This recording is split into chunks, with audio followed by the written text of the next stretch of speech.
എന്താണ് ഈസ്റ്റർ മുട്ടകൾ? ഈസ്റ്റർ ദിനത്തിന്റെ സവിശേഷതകളിൽ ഒന്നാണ്. ലോകമെമ്പാടുമുള്ള ക്രൈസ്തവ വിശ്വാസികളുടെ ആഘോഷ ദിനമാണ് ഈസ്റ്റർ. സന്തോഷത്തിന്റെ ദിനമായാണ് ഈസ്റ്ററിനെ കണക്കാക്കുന്നത്. ഈസ്റ്റർ മുട്ടകൾ ഈ ദിനത്തിന്റെ സവിശേഷതകളിൽ ഒന്നാണ്. ഈസ്റ്റർ മുട്ടകൾ പാസ്റ്റൽ എഗ്ഗുകൾ എന്നും അറിയപ്പെടുന്നു. മെസപ്പൊട്ടോമിയയിലെ ആദ്യകാല ക്രിസ്ത്യാനികൾ ഈസ്റ്ററിന് ശേഷമുള്ള കാലഘട്ടത്തിൽ മുട്ടകൾക്ക് ചായം പൂശിയിരുന്നു. ഈ സമ്പ്രദായം ഓർത്തഡോക്സ് സഭകൾ സ്വീകരിക്കുകയും അവിടെ നിന്ന് പടിഞ്ഞാറൻ യൂറോപ്പിലേക്ക് വ്യാപിക്കുകയും ചെയ്തു. ഈസ്റ്റർ മുട്ടകളുടെ ആചാരത്തിന്റെ വേരുകൾ നോമ്പുകാലത്ത് മുട്ടകൾ നിരോധിക്കുന്നതിൽ നിന്നുമാണെന്ന് മറ്റു ചില പണ്ഡിതന്മാരുടെ നിഗമനം. നിറമുള്ള ഫോയിലിൽ പൊതിഞ്ഞ ചോക്ലേറ്റ് മുട്ടകൾ, കൈകൊണ്ട് കൊത്തിയെടുത്ത മരമുട്ടകൾ അല്ലെങ്കിൽ ചോക്ലേറ്റ് പോലുള്ള പലഹാരങ്ങൾ നിറച്ച പ്ലാസ്റ്റിക് മുട്ടകൾ എന്നിവ യഥാർത്ഥ മുട്ടയ്ക്ക് പകരം വെക്കുന്നത് ചില സ്ഥലങ്ങളിലെ ഒരു ആധുനിക ആചാരമാണ്. എഗ് ഹണ്ട് പോലുള്ള കളികൾ കുട്ടികൾക്കായി ഈസ്റ്ററിന് ഉള്ളതാണ്.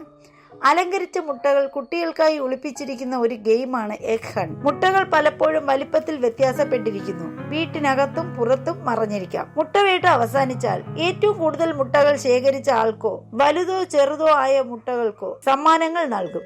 മുട്ടകൾ പുതിയ ജീവിതത്തെയും പുനർജന്മത്തെയും പ്രതിനിധീകരിക്കുന്നു.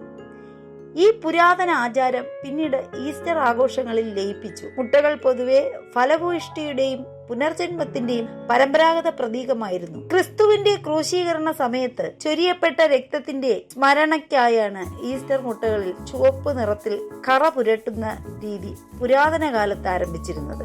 ഈസ്റ്റർ മുട്ടകളെ കുറിച്ച് വേറെയും കഥകളുണ്ട്. ദുഃഖ വെള്ളിയാഴ്ചയിൽ ഇടുന്ന മുട്ടകൾ 100 വർഷം സൂക്ഷിച്ചാൽ വജ്രമായി മാറുമെന്ന് പറയപ്പെടുന്നു. ദുഃഖ വെള്ളിയാഴ്ചയിൽ പാകം ചെയ്തതും ഈസ്റ്റർ ദിനത്തിൽ കഴിക്കുന്നതുമായ മുട്ടകൾ പ്രത്യുൽപാദന ശേഷി വർദ്ധിപ്പിക്കുകയും പെട്ടെന്ന് മരണം തടയുകയും ചെയ്യുമെന്ന് ചിലർ കരുതി.